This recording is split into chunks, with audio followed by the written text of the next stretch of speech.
Bismillahirrahmanirrahim.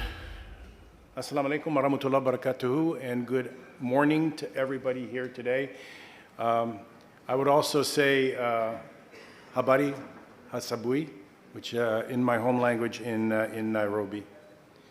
Mohammed Asfar, I want to thank you for my invitation back to Karachi. It's been 6 years since I've been here, far too long, although I've been back to the country a couple of times since. I am delighted to be on this dais with this distinguished panel of experts and leaders in healthcare, cybersecurity, the agro industry, publishing, digital transformation, financial services, consulting, and I'm leaving a few out. Let me add a little bit to the introductions that were given very summarily in a second, and then I'm going to turn the room over to the speakers who you really want to talk to. Rehan Al-Taji, Dr. Rehan Al-Taji is the founder and CEO of PXDX. He is a seasoned technologist who is absolutely passionate about leading enterprises through the digital transformation journey. Abdul Asib is a technology entrepreneur. He's a founding and managing director for leading SAP transformation firm TMC. TMC has successfully executed over 100 digital transformation projects with and for SAP in various industries, so he'll be very interesting to hear. Nadir Salar Qureshi serves as the Chief Investment Officer for this engine of the economy, which is Engro Corporation. Nadir has been appointed as the CIO for Engro in July 2022. After working abroad for more than 2 decades, he came back as the Chief Energy Strategy Officer, I should say, for Engro in 2017. He serves on a number of boards for the group, and he currently leads the M&A function for Engro and is responsible for recommending asset allocations for the group, and I'm going to ask a few questions about that. Arshad Saeed Hussain has been leading Oxford University Press since 2018. He's a seasoned corporate executive, and he's also served as the president of the American Business Council and chairman of the Pharma Bureau of the OICCI. Shabnam Mohammed is the CEO of Black Mountain Consulting in the UAE. A seasoned financial executive with 25 years of executive experience in investment banking, Islamic finance, private equity across 4 continents. She is currently a board member at Dubai Islamic Bank and a nominee director of IFC World Bank. So we'll look forward to hearing about her passion for financial literacy, diversity, equity, inclusion, as well as empowering and energizing women in business. Dr. Anum Jawed Akai is the Chief Growth Officer for Martin Dow, an incredible organization as well. She's an entrepreneur, leader, philanthropist. She's dedicated to revolutionizing the financial healthcare ecosystem and with particular focus on diversity, equity, inclusion, together with promoting women into leadership roles. The format is very simple. I'll make a few opening comments. I'll set the framework, and I'm going to let everybody do a 4 or 5 minute, 6 minute opening statement about their views around the topic. Then I'll ask around a question or two, and then I would like all of you to think about the value on this stage, what it would cost you to have these people as consultants in your boardroom or in your business. Ask them some hard questions at the end. I'll have time for 3 or 4 questions. Think them through. I promise a prize for the best question, okay? A prize for the best question, I being the sole arbiter and judge. The increasing pace of change in our world, as we've heard before, is unrelenting and unavoidable. It affects so many parameters of our lives that predicting the future becomes difficult, if not absolutely futile.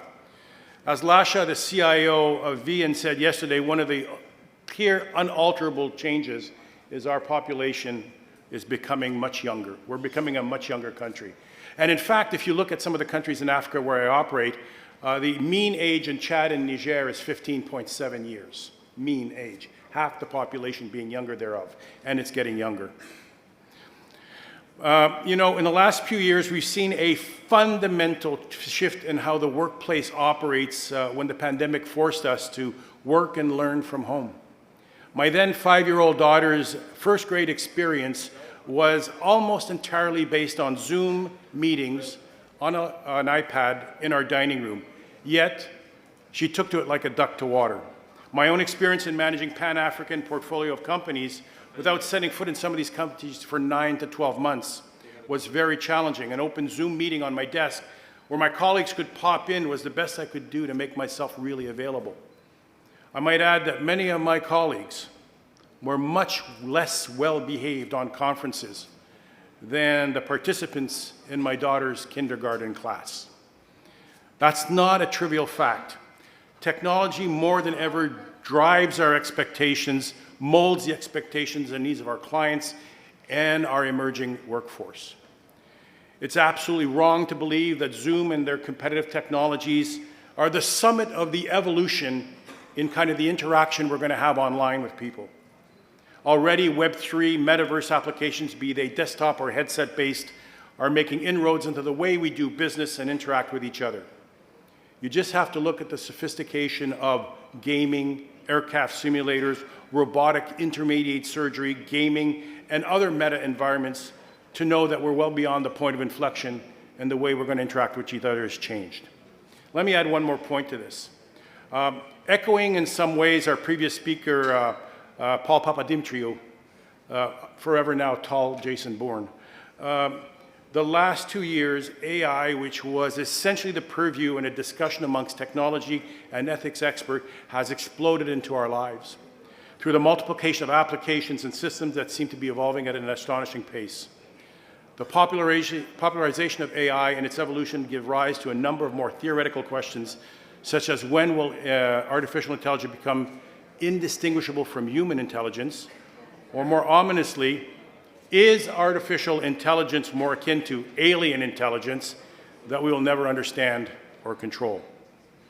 Hopefully I can keep the panel away from this kind of discussion, and I would like to, should they decide to address AI.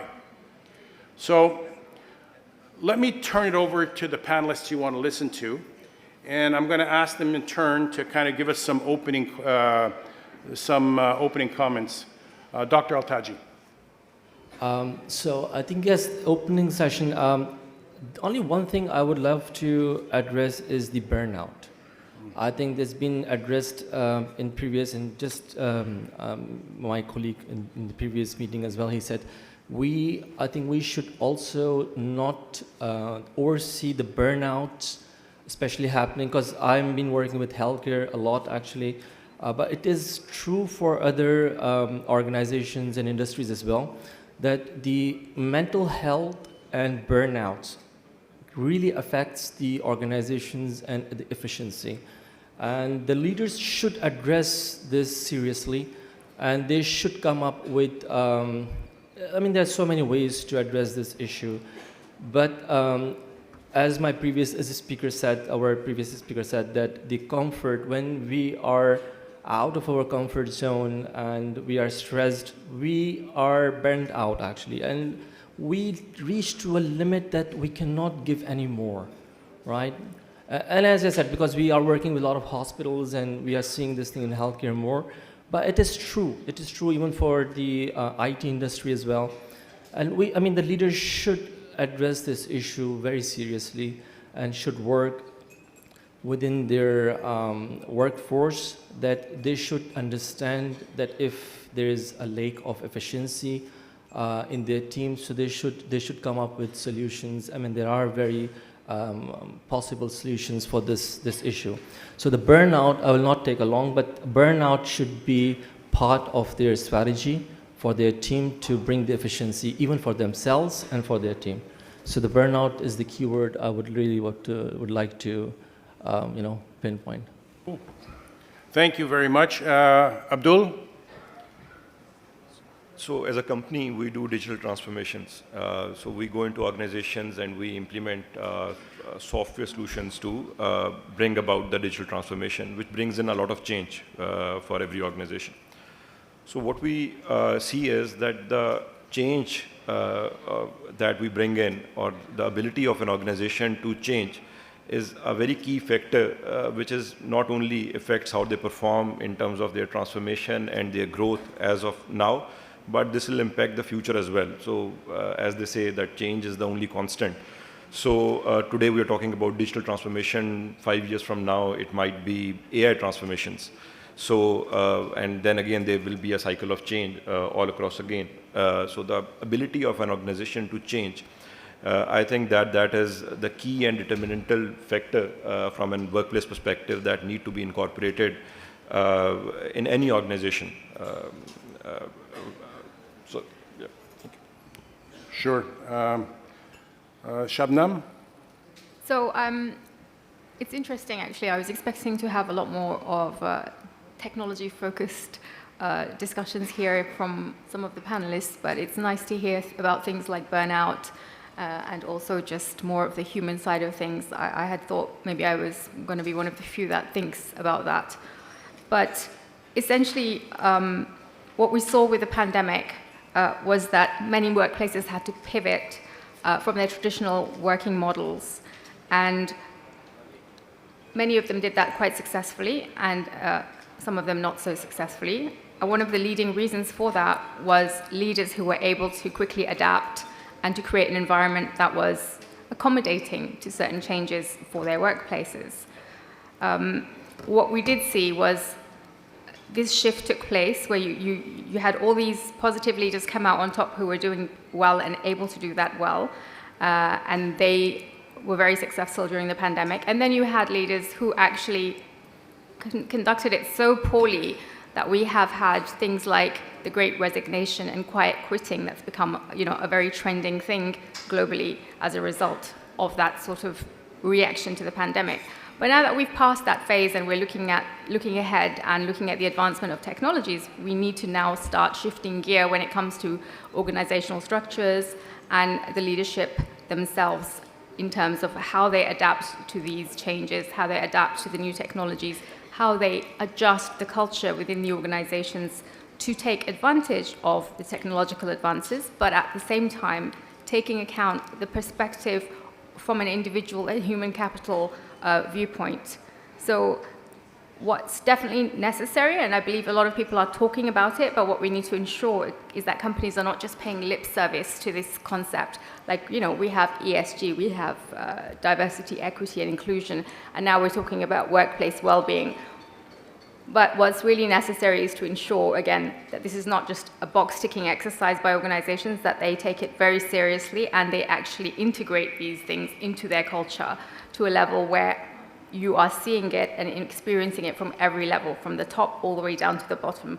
I think this is absolutely critical, and I guess we will talk about this more when we're doing our Q&A and the panel, but essentially there are many different factors, and both from the side of the leadership and what they have to do, and in terms of how they have to adapt to the new technologies by factoring in and investing in technologies that enable collaborative working and that enable people to communicate in virtual environments properly, to what's required of the actual employees and what's the best for them in terms of their wellness, well-being, in terms of them being able to commit and participate fully, whether they're working remotely or in a hybrid environment, and to be fully equipped by the companies so that they can actually meet their targets. And we use, leaders who can make use of, AI, artificial blockchain, and also things like data analytics to actually start providing measurable goals to individuals. And we start focusing more on outcomes versus output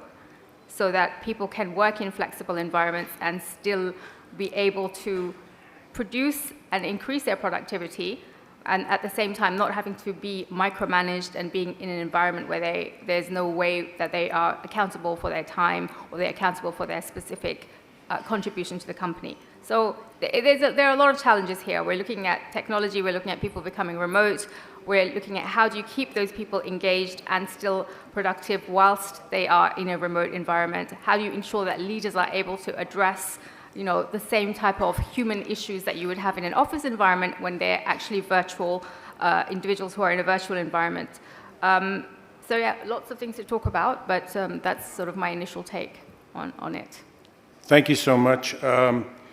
Could I ask Arshad for your comments? Thank you, Mike.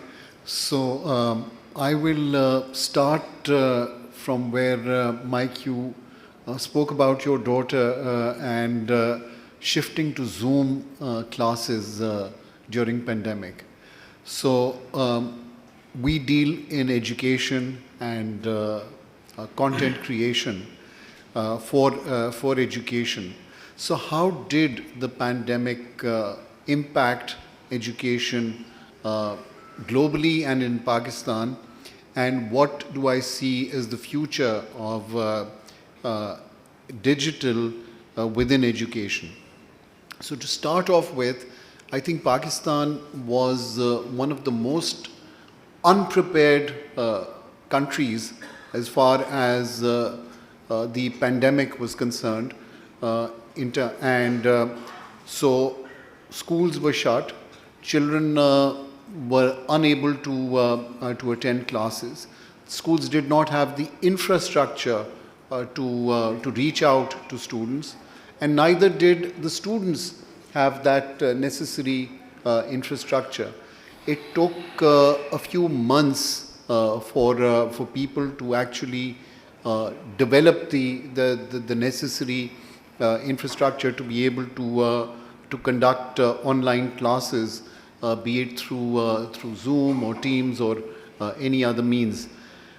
That was the first thing, and even then we were only able to reach out to a very small percentage of the total population.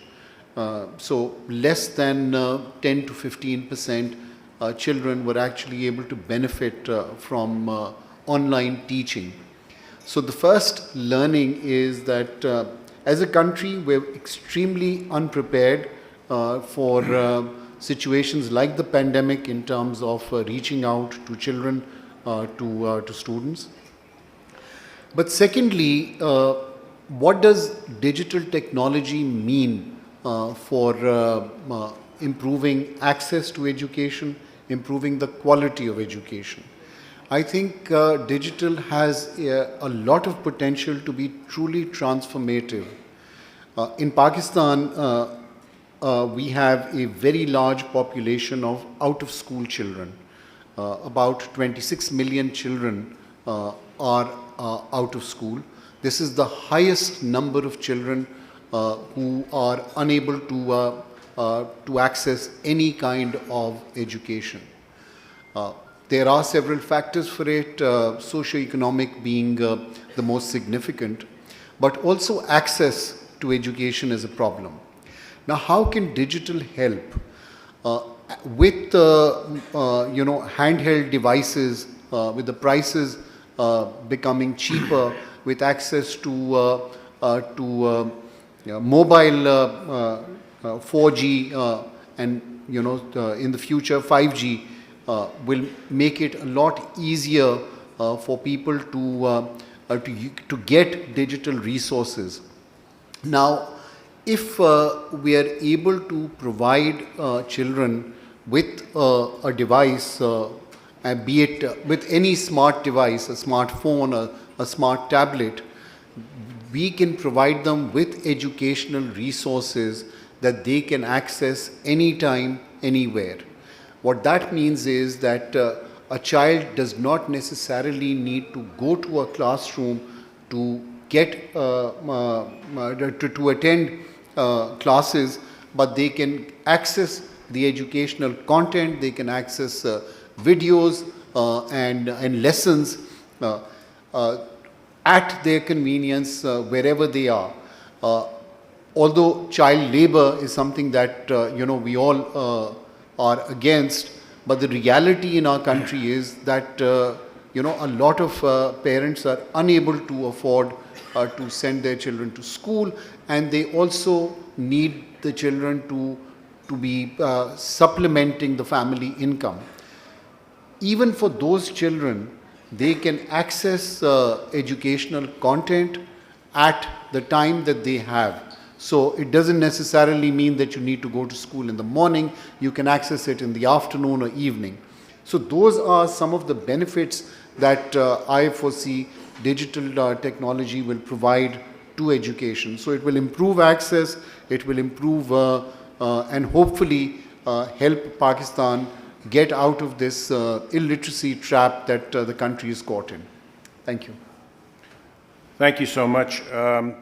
If I could ask Nadir, please, to give us a few comments. Thank you. Thank you. Assalamu alaikum, everyone. So I'd like to kind of talk about sort of two buckets of things that all the speakers are discussing. I think it's a foregone conclusion that we all have to invest in technology. I am part of a group that operates in agribusiness, petrochemicals, energy, chemical terminals, and telecom infrastructure. So we're largely a diversified industrial conglomerate, if you will.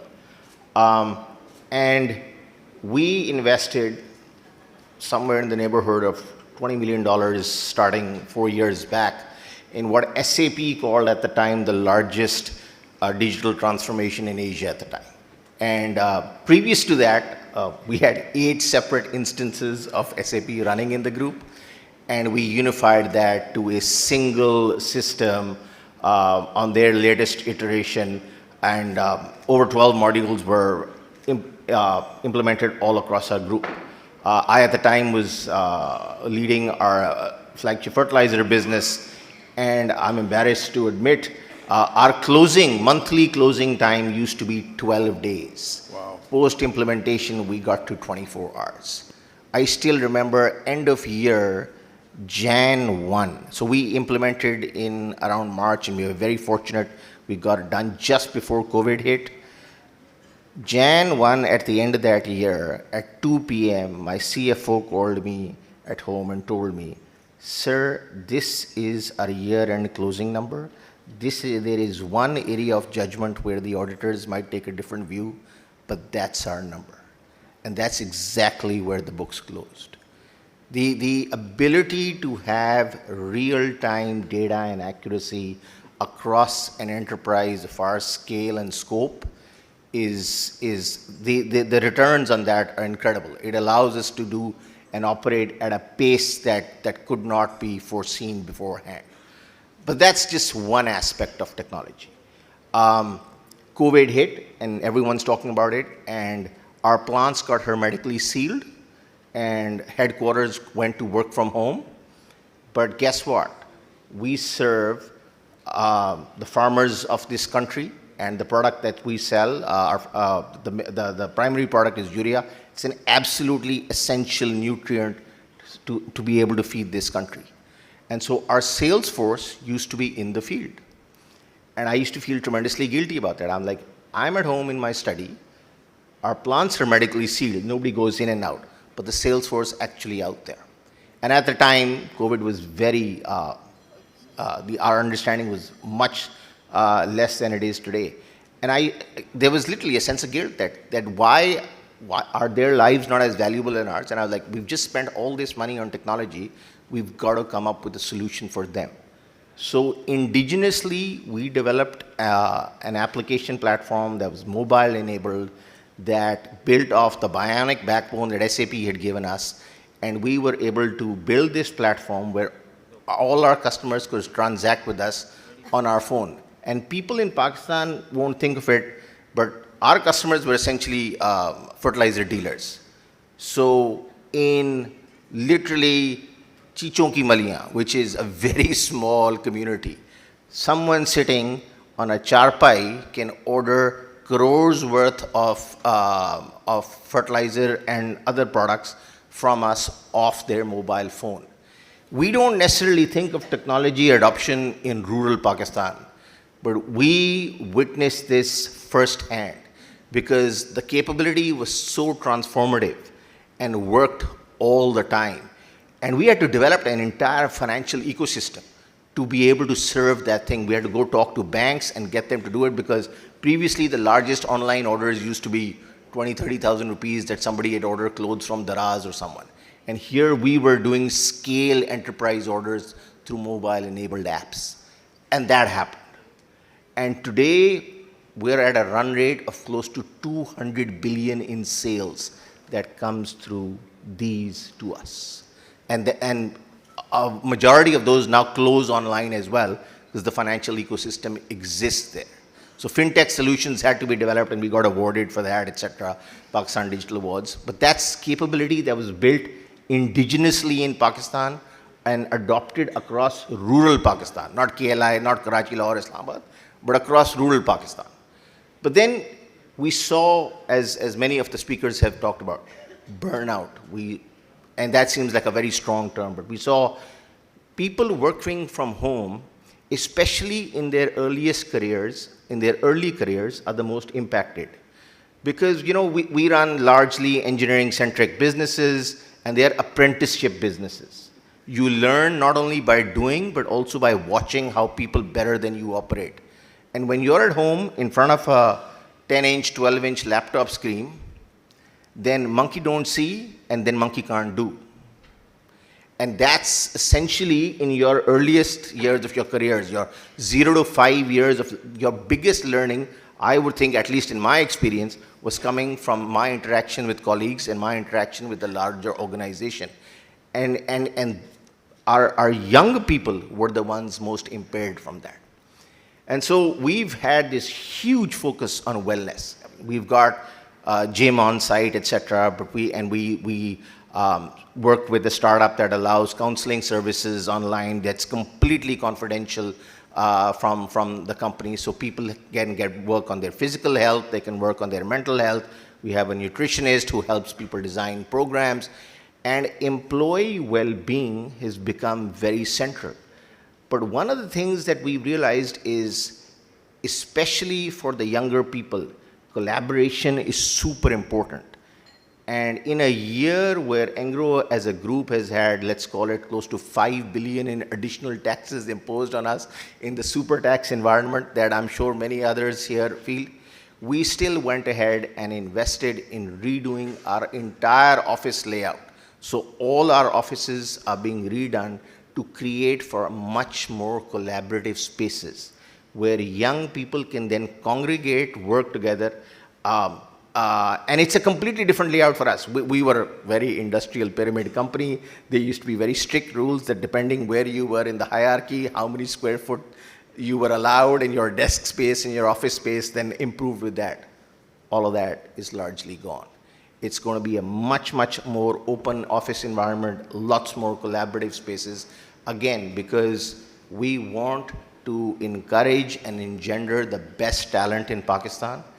And fossils like me who have grown up in very structured environments, and then where office space and corner offices become kind of points of pride or vanity, whatever you want to call it, all of that goes away and it becomes much, much more employee-centric and collaborative and open, so their talent can grow in a fashion that suits them, not necessarily the metrics and use cases that we got trained in. And so we as a group have not only transformed on technology, but also in our focus on the employee itself and their wellness. Well, that's brilliant. I want to correct you on one point. Fossils and old dogs can learn new tricks. You know, you and I are in the same boat on that one. I would hope so. Dr. Akai. Bismillahirrahmanirrahim. Assalamu alaikum, and a very good morning to all of you. Thank you so much to Nutshell and Asfar and Unity Foods for organizing such a wonderful event. This is a very diverse topic for me. Can go on and on about it for hours, but can be described also in very simplistic terms. Change is a constant, like Hasib mentioned before also. When we see personally, professionally, and as corporates, the birth and the death and the scenarios which happen in between are one of the proofs, or the most important proofs, that change is always there. It's not even born by humans. It is a form of how nature has made this world and this universe. For the past 5 to 7 years, changes have been very, very drastic. Some have been controllable, some have been very uncontrollable. Some have been positive, some have been negative. The positive changes have been association of information technology in the workforce, data, big data, real-time analysis, using all of that data to do right-time decision-making for the present and for the future. The only thing which we have spoken previously about is that when we take that technology and use that technology in our corporate forces, personally and professionally, just be kind enough to be human, because slowly and gradually that is something we as human beings are seeing, that the kind of balance which we want to foresee between AI and humanness, that should not be lost.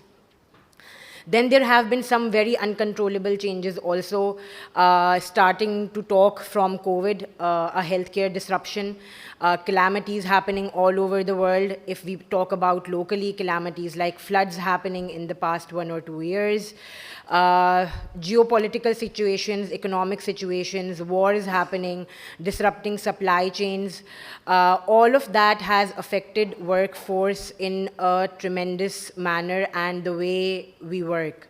So what is the takeaway with all of that?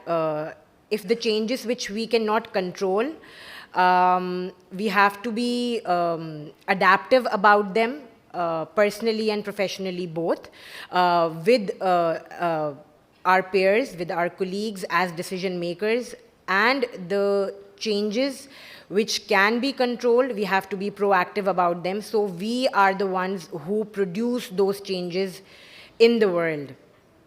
With all of that, the takeaway which I would like to give is that to embrace that change, we should nurture ourselves, nurture the ecosystem, the financial ecosystem, the ecosystem in which we involve people and our workforces together to create distinction for life for them. Creating distinction for life is the tagline of our group, Martin Dow. And how to do that is by being open. Like my colleague from Engro also mentioned, that there has to be a balance of experience and the youth which is coming around. The youth requires very quick turnaround time. They want to see results very quickly, but they lack experience. So when you nurture that ecosystem with the experience and the mindset ideas which are coming in fresh and new, you create new policies for a better corporate to thrive towards growth and sustainability. Now, we spoke about a lot of factors in which change is happening. Change is a constant. We have to nurture our environment, our people, bring in new ideas, bring in hope, and all of that. But the fact is that when we don't have a balance of experience and youth-driven ideas, when the people who are sitting at the leadership positions do not show that, yes, there can be vulnerability and there can be less known facts at a position where everything is supposed to be known, I think that can create an amazing environment for organizations to grow. Right now, a lot of organizations, especially in Pakistan, some coming from highly reg sector, facing the highest devaluation of rupee when we talk about rupee dollar parity, are facing a lot of challenges.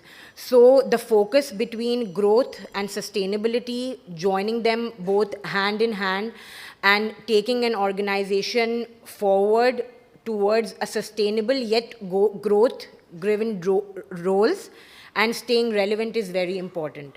So I think I would use the keyword nurture, which is for the innovative products which we have to bring in, which is for the people who are working with us together, which is for the collaborative environment, which has to come from experience and youth, and combining all of that with the factor of unpredictable nature, and finding out a balance of sustainability and growth, which can take organizations and people also forward in the future.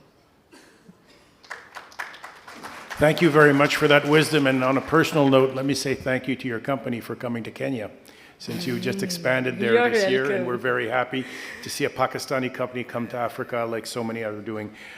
In the next 10 or 15 minutes, I'm going to ask a series of questions to some of the members here, and then I'll try to turn it over. Please remember, there's a prize for the best question. I'll try to get 2 or 3 in. Let me speak. Let me start maybe with the dean of the table, and that would be Arshad. simply because your company's been in business printing books since 1480. So you've seen every technology come through in the history and the DNA of the Oxford University Press. What do you see as being some of the key issues, the key dominant technologies that you're adapting to, and how fast do you think it's going to happen? Lightning questions, 2 minutes answers. Okay, so look, Mike, technology is truly transforming education globally. And what we've seen with generative AI in the past 1 year, from teachers preparing test papers to students doing their assignments, it's become very easy. But the challenge with all of that is that, how do you cater to plagiarism? How do you cater to content originality? Now, how are organizations like the Oxford University Press dealing with it? We have the largest literary corpus in the world that we've collected over centuries. And what we feel is that using generative AI with all the content that we've got, we can truly create transformational content for students and for teachers. What are some of the watch-outs?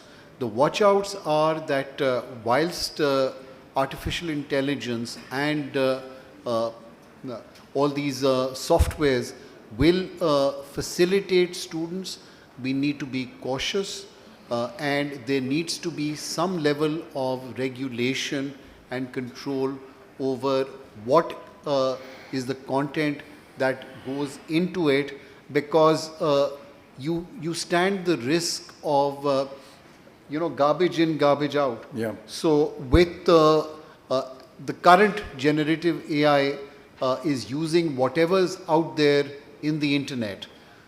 This needs to be controlled, this needs to be regulated.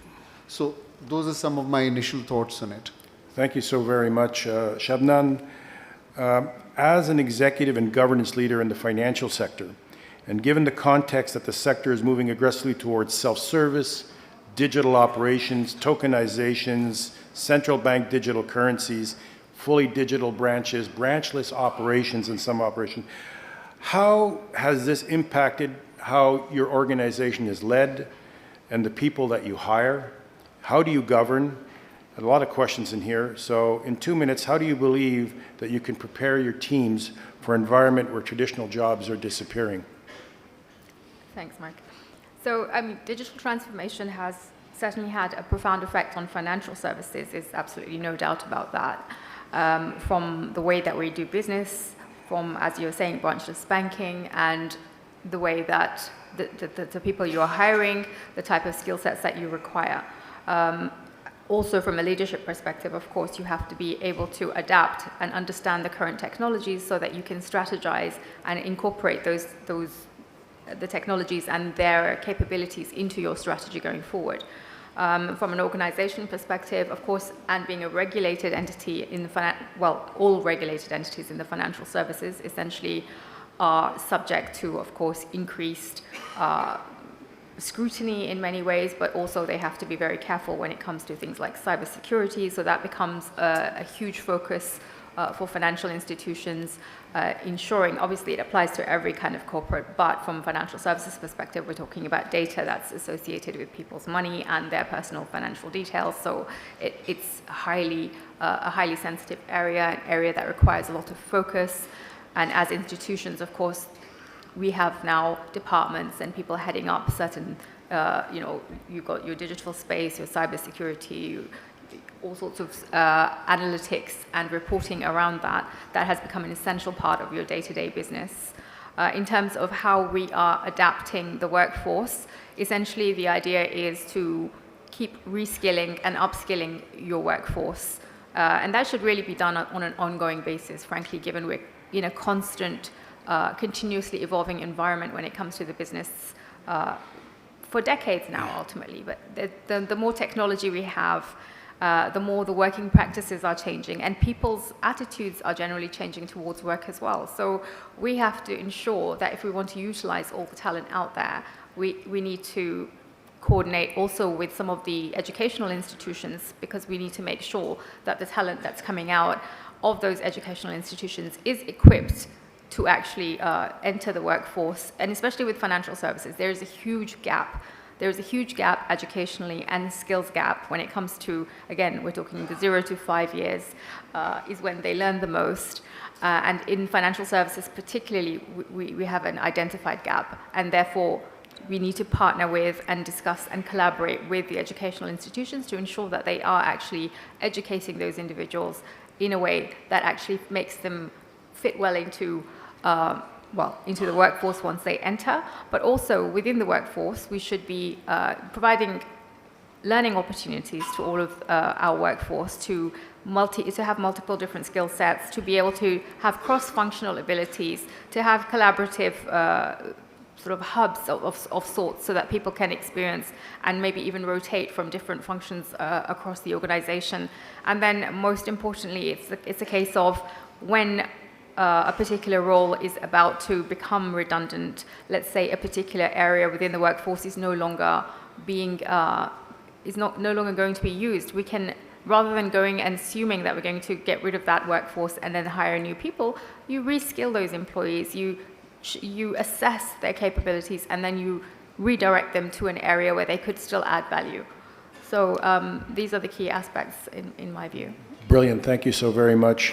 Nadir, we all as managers play some role in asset allocation, but this is absolutely core to your responsibilities and one of the linchpins of the Pakistani economy. In this time of absolute, rapid change, disruptive change, what advice do you have for us as we look at asset allocation, and what do you think we should be doing differently, if anything? So we're living in sort of Dickensian times. It's the best of times, it's the worst of times. From an asset allocation point of view, we struggle where historically we've done large projects. That's because we're a large-scale industrial enterprise, so we do large centimillion, billion-dollar projects. But in a 22% domestic interest rate environment, and that's prime for companies like us, that's a really tough challenge to make. And so just getting returns on that kind of interest rate environment becomes really difficult. And in some ways, you get paid to wait, because if interest rates are high and you have capital, you're getting paid to wait. But it's also then the best of times, because valuations are very, very compelling for productive assets that exist in the economy. And this is just not true in Pakistan, it's true all over the world, where asset values have significantly corrected in the last couple of years. And part of it is, again, just global interest rates rose, so it's just math at work. But there is very compelling value to do it. And I think there are certain themes that are really interesting. So, but one's got to kind of think of it in a differentiated way. So if I look at it globally, we're seeing hundreds of billions of dollars go into AI. But if you saw what OpenAI did over the last week, where they just opened their system and they said, build all your future applications off ours, and it's free for now. But that's a brilliant move. And there are a trove of startups that will now fail and collapse because they don't need to build their own large language models, because OpenAI just went open. And once those applications get to scale, they may charge them a fee. But for now, why would you do it? And I predict they will have the most valuable app store 5 years out. But because all the money seems to be going towards one direction, always look at where it's not going. And what we've seen, because of the focus on sustainability, is companies in the core commodity businesses, mining, energy, E&P, have not historically kept up, their investments have not kept up both with reserve ratios or with their dramatically improved profitability, because the last few years for the commodity businesses have been incredibly productive. So there has been a chronic under allocation in whether it's metals or energy E&P, and largely driven by boards that get judged by public markets on ESG criteria and so forth. But what it's done is create what will be for the next decade or two a chronic shortage in essential commodities. In fact, the green revolution will take more silver, more steel, more copper, multiples of the copper that's used today in the world. The average electrical car uses 5 times the amount of copper that a ICE engine does. So just think about the opportunity set that's required, and it's been underinvested in. It's not fashionable to invest in these things because everyone gravitates towards tech. But I think the base commodities and businesses that invest in those will have a very multi-decade tailwind of supply-demand to carry them through. Thank you so much. One last question for the dais. I won't get back to everybody for time right now.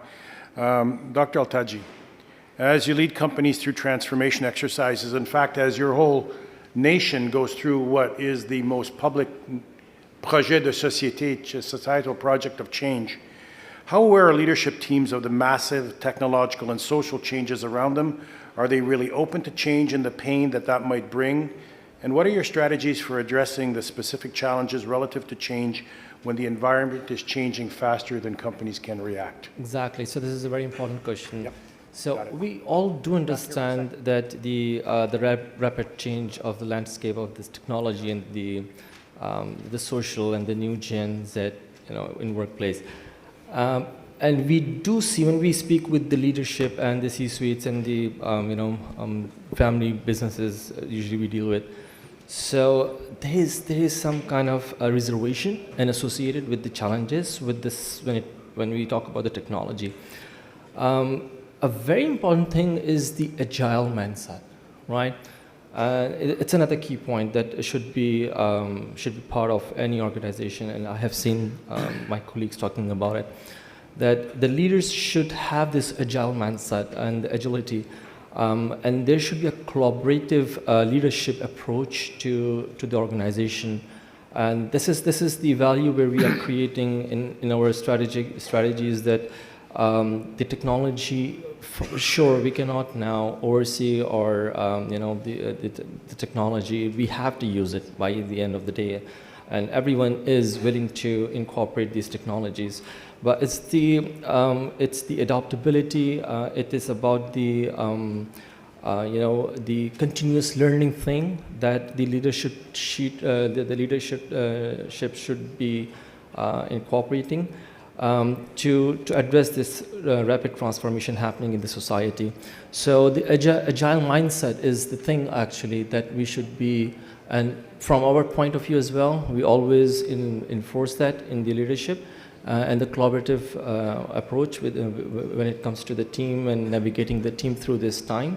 The agility should be part of any strategies. And this is what we enforce, try to help the leaders in C-suite. And this is what we suggest them as well. The agile mindset is the thing is the answer actually from my side. Thank you so very much for that. And my apologies for not getting back to everybody on the dais for a question. But let me turn it over to the room, and it would be very cool if we had at least 2 questions in the next 5 minutes. We've got one there. If we can get a microphone, could you stand up, sir, and bring a mic? And please identify yourself, who you work for, and to whom the question is addressed. No, you're not on. There you go. No? No?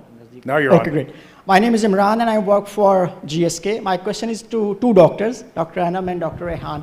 Although Dr. Rehan, you touched about the leadership strategies. My question is, what strategies would you recommend, couple of maybe 2 or 3, for reimagining leadership for a thriving future?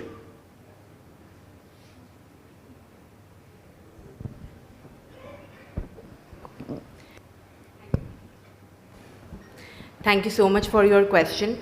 For the next 3 to 5 years, if you are saying that what would I recommend as changes in leadership, like I said in my statement before also, like collaborative efforts, open door policies, working towards bringing in mothers and female back towards workforces, using technology for real-time data, actually changing it from a support function to a revenue generating stream for not only healthcare sector but a lot of sectors who are out there, because technology is a present thing and a future thing.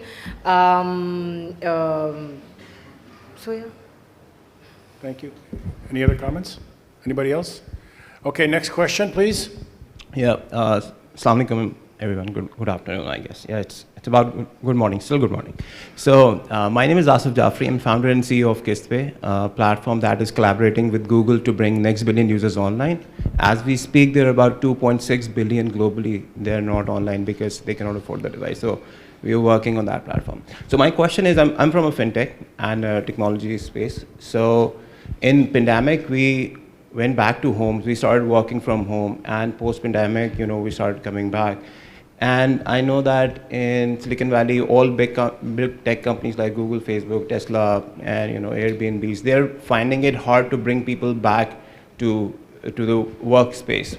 But in developing countries, we found it very easy because a lot of policies were easily enforceable to our employees that you can come back to office. But there is a segment of the employment that is a key to the organization growth, which is basically could be the technical resources as well as the product team, where they're intelligent and they want some kind of a very distinct atmosphere and behavior and policies. And the question is? Yeah, and my question is, as an organization, are we facing this challenge that should we have two policies for different segment of employees? Because I work for Telenor, I work for Unilever, I work for American Express. So these organizations have been traditionally, very long with their history, and they had one policy, HR policy for across.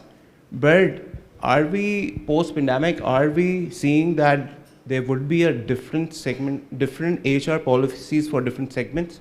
And how are we basically handling that? Because now people say it's a burnout. We want work from home, which is, in developing markets, it's work for home. So Okay. yeah. Would you please? Thank you. So I think in a global context, obviously that is very accurate, but from a very Pakistani perspective, we are a very young populace in Pakistan, and we should as a country be training them. And while remote work has its own advantages, etc., but in order to train our young staff, every organization in Pakistan, in my view, should hire double the young talent that they need. So for example, if you need 10 IT people, our young populace will need exposure, will need experience, so we should be having 20 for that matter. And training and grooming and nurturing, in our experience at least, happens much better in a physical environment. And once an employee is experienced and they have the knowledge and they know the principles and they're experienced essentially, then they can work remotely very well as well. But in order to grow and train our talent, the training is much better done from a growth perspective in a on-premise environment. So I think the focus of an organization should be, in our view, from a training and development perspective, a collaborative on-site environment, and there can be another strategy to facilitate employees from a remote and hybrid work perspective, and that can be incorporated to facilitate employees across the organization. So Thank you so much. And 30-second close from me. Confirmation bias. I've heard a lot of things that are familiar to me in these presentations. And I come with 4 things I think that are particularly important in leadership in times of difficult change. First of all, the courage to make, managers take the courage to make the tough decisions, be they asset allocation, hiring, technology choices, the candor to tell people the truth about what's happening around them because they know. And you cannot, the second that they smell that you're not telling the truth, you're in huge trouble. The curiosity for leaders to look for the next solution, to find the place where they need to go next and to ask the questions. And finally, and in my view, most importantly, for those of you who know me about my style, compassion. The 4 C's: courage, candor, curiosity, and absolutely, in a time of change, compassion. If you're going to make tough decisions, you're going to feel them. And that's particularly important. Everybody, please say thank you to this incredible team that has spent time preparing for you. And I'll leave it back to our esteemed moderator for the whole group. Thank you very much. I'd like to now announce that we're going to present to each of our speakers for today, as we did yesterday, a book written by Dr. Ishrat Hussain, author, economist, former Governor State Bank of Pakistan, former Federal Minister. The book is Development Pathways, India, Pakistan, Bangladesh. Also, we will be presenting special gift packs that are sponsored by Bonanza Satrangi Fragrances, who are the fragrance partners for the Future Summit. I'd like to call on the stage Mohammad Asfar Ehsan, founder and CEO, Nutshell. I'd also like to call Major General Shehzad Naeem Khan, our Chief Public Affairs Officer. Please join us on the stage. I request the speakers and the panelists to please stay seated. We'll try to make the souvenir distribution a little less confusing. Are we ready? To present the mementos, I'd like to request Mr. Ali Akai, Chairman Martin Dow Group, to please join us on the stage. Ali? Is Ali around? Yes.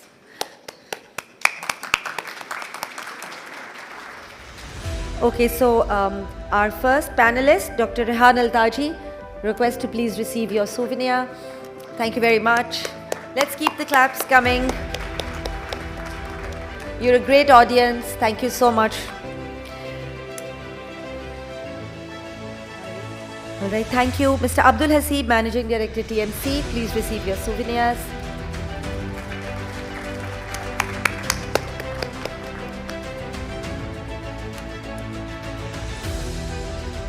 Mr. Nadir Salar Qureshi, Chief Investment Officer, Engro Corporation.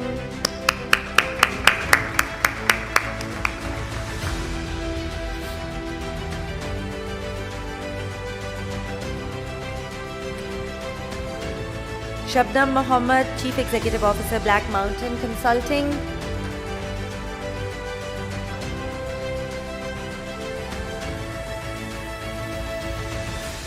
I'd like to request Mr. Asim Siddiqui to please join us on the stage to present the remaining souvenirs. He's the CEO of Pakistan Intermodal Limited. Ali, please stay with us on the stage. Asim Siddiqui sir. Dr. Anam Javed Akai, please receive your souvenir. Thank you very much.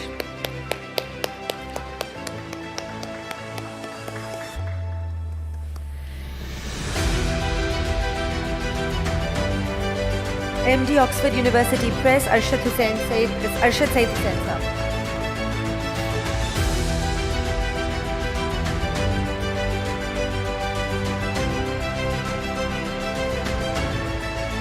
And our brilliant moderator for the session, Michael Foley. Thank you so much.